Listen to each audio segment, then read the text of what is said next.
in his book, he casually mentioned a witness by the name of Victoria Adams, and that sparked my search for her.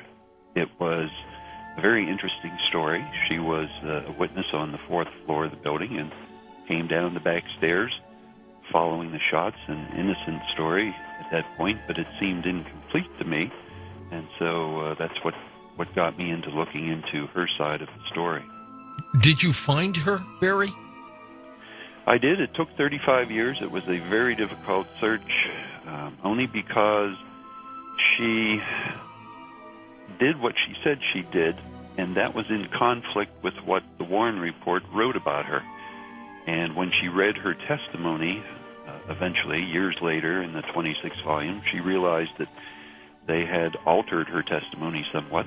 She saw the writing on the wall based on that, and pretty much went into hiding. She had left Dallas by the time I arrived here in early 1968 in search of her, and there were no forwarding addresses. Every place I looked for her, every clue that I uncovered about her seemed to lead nowhere, and she couldn't be found, actually. I had a detective looking for her. I had various search banks looking for her, and I couldn't find her anywhere. She had moved about, left no forwarding addresses. She played it very low-key. She didn't even tell her best friends about what her background was, and therefore it was an easy thing to do because the Warren Commission basically wrote her off in 2 short paragraphs, and there was no way of corroborating any evidence that she mentioned in her testimony, and so she was basically ignored for the most part, and if she was mentioned at all in any of the books, it was usually in a very critical fashion. What did the Warren Commission, Barry, say that she testified, and what did she say she testified to? Well, what the scenario is that in its 888-page report, her story was reduced to only 2 paragraphs. In a nutshell, what she did was, following the shots, the third shot, she and a coworker who were on the 4th floor of the building, they were employees there, left that window and ran out through the rear office door and down the back stairs. When she got outside, she tried to make her way toward the railroad area of the grassy knoll because she had witnessed people running in that direction. She was turned aside by a policeman. She and the coworker then went to the front of the depository. Coworker returned to her office. Vicki Adams remained outside for a few minutes and then went back to her office. It was a very innocent act. She didn't realize the significance of it, right, even though in the months following that she was pretty much hounded by authorities talking about what she had done that day. She was the only one singled out from her office. They asked her about the shots, how many shots she heard. She admitted she heard 3 shots. They didn't seem that interested in it. She told them that she saw the president's head explode following the 3rd shot. They didn't seem interested in that. But as soon as she brought up the fact that she had ran down the stairs seconds after the final shot, moments after the final shot, then they were all ears. That seemed to bother them. She said she couldn't understand why, but they continually asked her about those questions. When the Warren Report was issued, it dismissed her, even though it didn't do any of the time tests that it has done on other people involving the escape of Oswald. It didn't even mention in the Warren Report that another woman had accompanied her down the stairs. Her name was Sandra Stiles. We don't find that out until you go to the 26 volumes and examine Victoria Adams' testimony. It never interviewed Sandra Stiles, the woman who accompanied her. It never interviewed either of the 2 other women who stood at the window. In other words, it didn't do anything to either corroborate or discredit her testimony other than saying that, 1, she was wrong and never came down the steps at that time, actually came down the steps later, and 2, had somehow misrepresented the time that she had come down and actually descended after Oswald had already passed the 4th floor.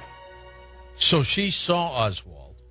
She heard shots, but we still think they may have come from the grassy knoll as well, right? Well, there is plenty of evidence, plenty of witness testimony. Now the House Select Committee acoustics evidence suggesting that a shot did come from the grassy knoll. The significance of her motion was that Oswald was on the 6th floor, according to the government, and descended those same back stairs after the shots were fired. To get away, right? To get away, right. He went down those back stairs, he ducked into a second-floor lunchroom and was confronted by a Dallas police officer named Marion Baker and the depository building manager, Roy Truly, who had come up from the first floor. Both had been outside. Mr. Baker was in the motorcade, and Mr. Truly was on the front steps of the building. They had run inside and were attempting to get to the roof of the building where Marion Baker had seen pigeons fly up and thought something had occurred there. It was on the second floor that they confronted Oswald in the lunchroom.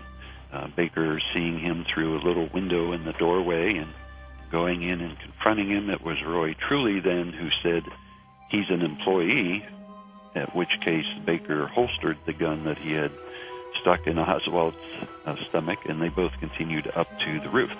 Simple enough pattern, except for the fact that Victoria Adams was now saying she came down the stairs when she said she did, and she neither saw or heard anyone on those stairs at that time. Ironically, the Warren Commission said that if she is telling the truth, she should have seen or heard Oswald. It admitted that if she was telling the truth, she should have seen or heard Oswald. And the logic was simple. Because she had not seen and heard Oswald, then she is the one who is wrong with the timing. Interesting. Now, the thing that confuses me, Barry, about Oswald is here he was apparently, walking around the kitchen on the second floor, calm and collected. Had he just shot the president, I'm not sure he should be, but calm and collected. And then at what point, if he indeed is the one who shot the police officer, J.D. Tippit, at what point did he escape and flee out the building? And what would make him leave at that point when he was calm on the second floor? That's what I don't understand. You would think he would just hang around. Well, that's speculation as to why he actually left. I don't really know why he left, but it is interesting that if he was descending from the second stairs or from the 6th floor to the second floor lunchroom, it was a very tight schedule for him to do that.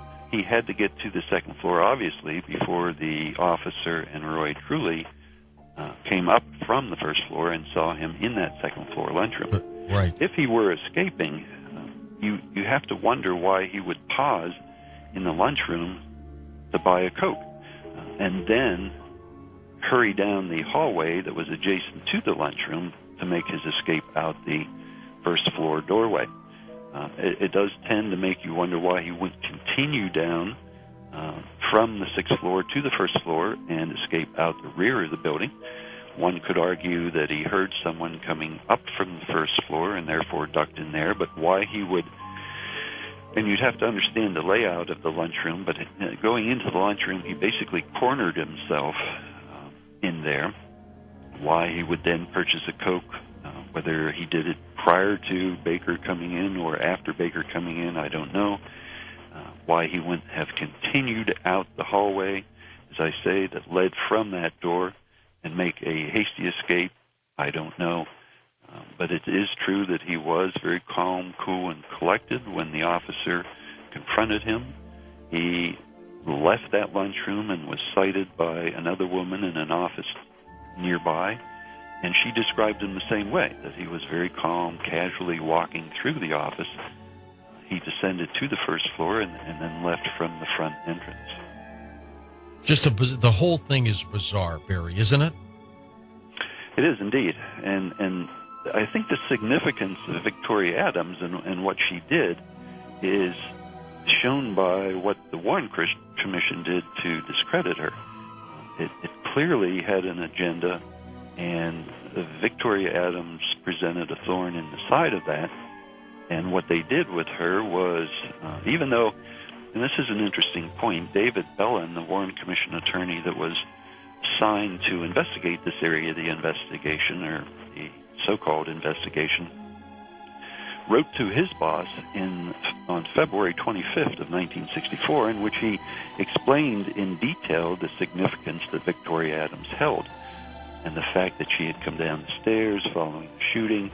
His final words were that he intended to fully resolve this issue, and he did not do that. He failed to do the time tests that were required, and he failed to interview the woman who actually had accompanied her down the stairs. This is interesting because when I did find Victoria Adams, she told me that when she was questioned by David Bellin, and before a stenographer had even entered the room to transcribe her testimony, he flat out told her he didn't believe a word that she was saying, and he said to the effect, "You're lying, basically, right?" Yeah, people do make mistakes. Don't you think you could be wrong? And Vicki told me that she said, "I could be, but I'm not." She was disillusioned by his immediate comment and told him, "Well, why don't you do the time tests with me that you have been doing with others?" He refused. She asked him to interview Sandra Stiles for corroboration. He refused. His words to her were, "We have you, we don't need her." And she was basically dismissed at that point and discredited by the mere fact that she had not seen Oswald coming down the stairs at the same time. So give us the significance of her testimony, not before the Warren Commission, but with what she said. Well, I think it proves a couple of things. First of all, we now know that she was telling the truth. There is corroboration from both Sandra Stiles and their supervisor, Dorothy Garner. I was able to find both of them, and they indeed verified that Vicki Adams and Sandra Stiles both left the window at the time they said they did, very quickly. In fact, Dorothy Garner was not questioned at all by the Warren Commission. She told me this past summer that she followed Vicki Adams and Sandra Stiles out the rear door to their office and saw them go down the stairs at that particular point, and then she remained in that location following their descent down the stairs and did not see anyone else come down the stairs after that. So we have definite corroboration. We have a document that was suppressed by the Warren Commission that was found in the National Archives. I found that in 1999. All right, well, why is her timeline important, Barry? Her timeline is important because it puts her on the stairs at the precise moment that Oswald was supposed to have been coming down those stairs. And if she didn't see or hear Oswald, then it significantly alters the scenario that we were being presented with by the Warren Commission. So you're saying, if I see this right, you're saying Oswald was already, even before the shooting occurred, was hanging around the second floor. Well, that's an alternative, certainly an alternative. If he was on the sixth floor, he did not come down from that sixth floor at the time that the Warren Commission is telling us he did. The entire scenario of Oswald coming down, being confronted in the second floor lunchroom by Officer Baker and Truly running up from the first floor is in jeopardy. We have to go back to what Oswald said during his interrogation, which obviously is based on notes rather than recorded testimony, but he did say that he was on the first floor at the time the shots were fired and then went to the second floor to retrieve a Coke.